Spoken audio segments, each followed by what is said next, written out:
Salam sejahtera bagi kita semua. Perkenalkan, saya Yusmina Eliseba Hauuni, dosen mata kuliah Dasar-Dasar Komunikasi.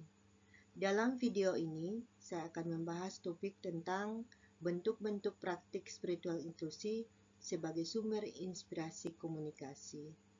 Pembahasan ini mencakup 5 praktik spiritual Kristen. Yang pertama, Lectio Divina. Yang kedua, pujian dan penyembahan. Yang ketiga, pembentukan moral. Yang keempat, katekese. Dan yang kelima, ibadah taise.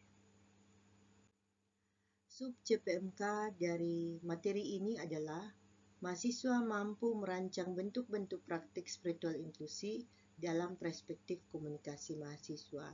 Untuk itu, model pembelajaran yang digunakan adalah project-based learning.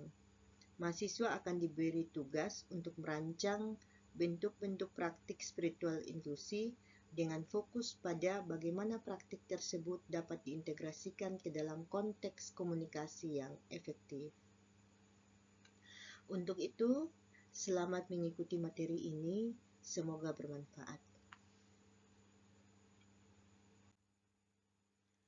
Bentuk-bentuk praktik spiritual inklusi sebagai sumber inspirasi komunikasi. Komunikasi yang efektif dan bermakna dapat bersumber dari praktik spiritual yang kita jalani.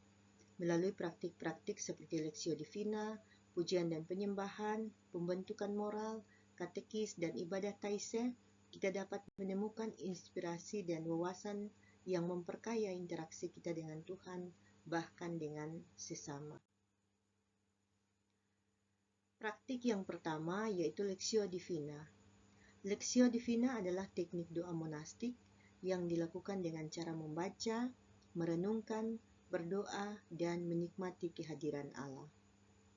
Ada 3 tahapan penting yang akan kita lakukan di dalam praktik Lectio Divina. Yang pertama, Lectio. Di dalam tahapan ini, kita membaca teks kitab suci dengan seksama, berusaha menangkap pesan dan makna yang terkandung di dalamnya.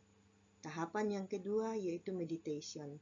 Di dalam tahapan ini, kita merenungkan dan menghayati teks yang telah kita baca. Kita mencoba memaknainya dalam konteks hidup kita saat ini. Tahapan yang ketiga yaitu orasio. Kita berdoa, kita berbicara dengan Tuhan, kita mengungkapkan tanggapan hati atas apa yang telah kita renungkan. Praktik yang kedua yaitu pujian dan penyembahan. Di dalam pujian dan penyembahan, kita mengangkat puji-pujian dan syukur kepada Tuhan melalui nyanyian yang penuh makna. Kemudian, kita mengungkapkan kekaguman dan pengagungan kita kepada Tuhan melalui sikap badan dan hati yang kusuk.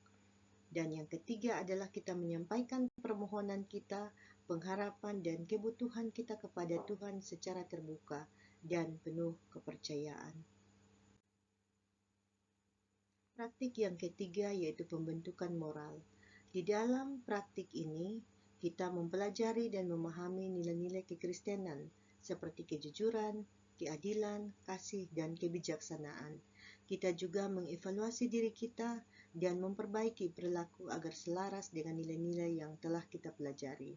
Kita juga mengaplikasikan nilai-nilai moral dalam kehidupan kita sehari-hari, termasuk dalam komunikasi kita dengan sesama kita. Praktik yang keempat yaitu katekis. Di dalam katekis, kita mempelajari dan mendalami ajaran-ajaran dasar iman Kristen seperti dogma, sakramen, dan etika Kristen. Kita juga saling bertukar pikiran dan pengalaman dalam kelompok kecil, memperkaya pemahaman kita bersama-sama.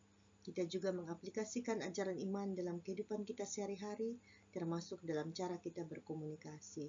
Dan yang terakhir adalah kita memperkuat karakter dan kepribadian yang sesuai dengan nilai-nilai Kristiani. Praktik yang terakhir yaitu ibadah taise. Di dalam ibadah taise, kita beribadah bersama-sama dalam suasana hening dan hikmat. Kita menyanyikan lagu-lagu Kristen yang pendek dan penuh dengan makna. Kita juga menyediakan waktu untuk hening, merenungkan firman Tuhan, dan membuka diri pada hadirat Allah. Kita juga membangun komunitas yang sederhana, saling menghargai dan saling berfokus pada perjumpaan kita bersama dengan Tuhan. Adapun manfaat dari praktik spiritual dalam komunikasi, yang pertama, praktik spiritual membantu kita memahami diri sendiri dan sesama secara mendalam, sehingga komunikasi kita menjadi lebih bermakna. Yang kedua adalah praktik spiritual mendorong kita untuk bersikap rendah hati, penuh kasih, dan berfokus pada kebutuhan orang lain. Yang ketiga adalah melalui praktik spiritual, kita dapat mengelola emosi kita dengan baik. Kita menciptakan komunikasi yang lebih hangat dan lebih efektif. Dan yang terakhir adalah praktik spiritual membangun integritas kita lebih kuat, sehingga komunikasi kita menjadi lebih tulus dan dapat dipercaya. Terima kasih untuk perhatian Anda. Sampai berjumpa lagi. Terima kasih.